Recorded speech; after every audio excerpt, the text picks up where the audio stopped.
आपको मैं आज एक बात बताना चाहता हूँ। मैं आपसे अक्सर अपने वीडियोज़ में बोलता हूँ कि जहाँ पर भी आप हैं, वहीं पर आपको सद्गुरु या फिर सत्पुरुष मिलेंगे। आज एकादशी है और ये जो जगह आपको दिखाई पड़ रही है, जो अक्सर मेरे वीडियोज़ में शामिल होती है, इस जगह पर मुझे सत्पुरुष ने दर्शन दिए थे, जो कि मेरे अंतिम गुरु हैं। और आज एकादशी है, तो एकादशी की वजह से मैंने आज व्रत भी रखा था और व्रत रखने के लिए भी मुझे सत्पुरुष ने ही बोला था। और इसके साथ ही उन्होंने मुझे ये भी बोला था कि आज 3 से 4 बजे के बीच में मैं तुमसे मिलूंगा। और ये वीडियो बनाने से ठीक 10 मिनट पहले मैं यहाँ पर बैठा हुआ था और सत्पुरुष ने मुझे यहीं पर दर्शन दिए थे और उन्होंने मुझे अपना आशीर्वाद भी दिया है।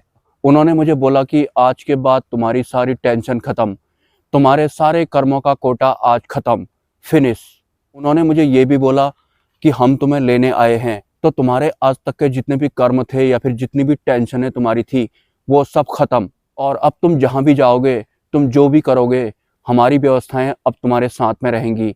ऐसा मुझे यहीं पर अभी 15 मिनट पहले सत्पुरुष ने बोला है। उन्होंने मुझे दर्शन दिए थे और कल रात ही उन्होंने मुझे आज के लिए संदेश भेजा था कि आज एकादशी है, तुम्हें व्रत रखना है।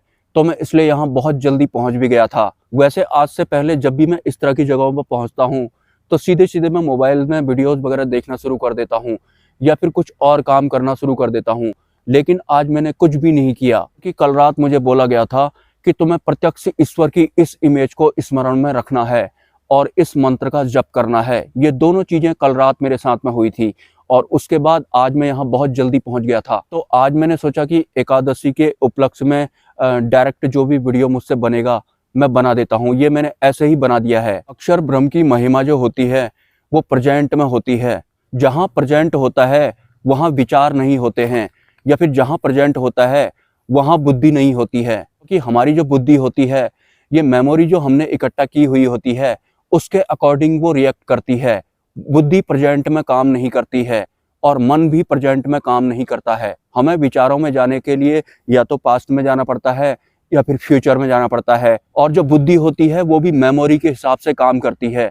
तो जितना ज़्यादा आप प्रेजेंट में रहेंगे, टिकने की कोशिश करेंगे, उतने जल्दी सत्पुरुष आप लोगों को भी मिल जाएंगे। एकादशी के इस शुभ अवसर पर उस अक्षर ब्रह्म से मैं विनती करता हूँ, मेरी प्रार्थना है कि जो भी लोग सतमार्ग पर चल रहे हैं, जो भी लोग मोक्ष प्राप्त करना चाहते हैं, उन सभी को सत्पुरुष मिल जाएं और मुक्ति का मार्ग उनका आगे के लिए प्रशस्त हो जाए। बस इतना ही मैं कहना चाहूँगा। दोबारा से आपको मैं जगह दिखा देता हूँ। मैं यहाँ पर बैठा हुआ था और जो सत्पुरुष हैं वो यहाँ पर थे।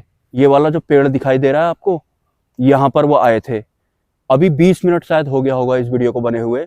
तो ये जो जगह है मेरे लिए बहुत ज़्यादा इम्पॉर्टेंट हो जाती है, क्योंकि अक्सर मैं इस जगह पर आता तो रहता हूँ, लेकिन मेरे सतमार्ग की जो शुरुआत हुई थी उसमें इस जगह का भी बहुत ज़्यादा महत्वपूर्ण योगदान है। ये जगह इसलिए भी मुझे अच्छी लगती थी क्योंकि यहाँ पर 3 पेड़ हैं और मैं अक्सर अपने वीडियोज़ में बोला करता था कि ब्रह्मा विष्णु महेश। ये जगह इसलिए भी मुझे पसंद आया करती थी क्योंकि यहाँ पर 3 पेड़ हैं और ये बहुत ज़्यादा ऊंचाई पर है। मतलब यहाँ पर पहुँचने में बहुत ज़्यादा दिक्कत होती है, तो हर कोई यहाँ आ भी नहीं पाता है। ये वाला पत्थर भी मैंने ही लगाया हुआ है, वो वाला पत्थर भी मैंने ही लगाया हुआ है। और बाकी की लोकेशन मैं आपको दिखा देता हूँ एक बार गोल करके।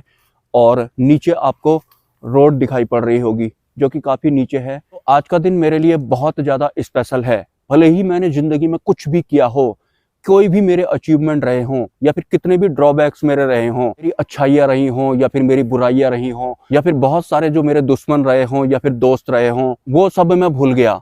ऐसा मुझे सत्पुरुष ने बोला था। गुरुजी ने मुझे ऐसा बोला है तो मैं भूल गया, वो कट हो गया।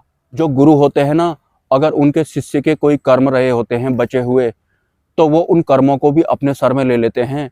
कुछ ऐसे हैं मेरे गुरु। सत्पुरुष कहते हैं उन्हें। जीवित ईश्वर और प्रत्यक्ष भगवान भी वही होते हैं। वो एस्ट्रल फॉर्म में सर्वाइव करना भी जानते हैं और फिजिकल फॉर्म में सर्वाइव करना भी जानते हैं। वो सच में माया अतीत होते हैं। प्रेजेंट में रहना अपने शिष्य को वो सिखा देते हैं। अगर वो कुछ बोलते हैं तो भी हमारा कल्याण होता है, अगर मौन रहते हैं तो भी हमारा कल्याण होता है। अंतिम गुरु उन्हें कहते हैं, सत्पुरुष उन्हें कहते हैं। वास्तव में सत्पुरुष इस धराधाम पर हम इंसानों के शरीर के रूप में सरवाइव करते हैं। वो अंतिम गुरु हमारे होते हैं। वो वास्तविक मोक्ष का मार्ग प्रशस्त करते हैं। वो जिसे छू लेते हैं वो माया अतीत हो जाता है अगर हम उन्हें स्मरण करते हैं तो हमारे साथ वो प्रेजेंट में बहते रहते हैं। ऐसे शिकागो में दुनिया का एक बहुत बड़ा अक्षरधाम मंदिर है स्वामी नारायण जी के नाम से, जिन्हें कि अवतारों के अवतारी कहा जाता है। प्रभु स्वामी नारायण जी वास्तव में अक्षर ब्रह्म हैं, वो वास्तव में अवतारों के अवतारी हैं, वो हम इंसानों के अंतिम गुरु हैं। वो सत्पुरुषों के अंदर बहते हैं, जीवित ईश्वर के रूप में या फिर प्रत्यक्ष भगवान के रूप में। ये एक वास्तविक सत्य है। आगे को शब्द नहीं मिल रहे हैं, लेकिन अक्षर ब्रह्म के बारे में आपको मैं एक बात बताऊं तो अक्षर ब्रह्म की तरह हमें नहीं होना होता है। जो अक्षर ब्रह्म हैं वो हमारे भीतर बहने लगते हैं, और वो हमारे भीतर तब बहेंगे जब हम आंतरिक स्तर पर खाली हो जाते हैं या फिर पूर्ण समर्पण हमारा हो जाता है।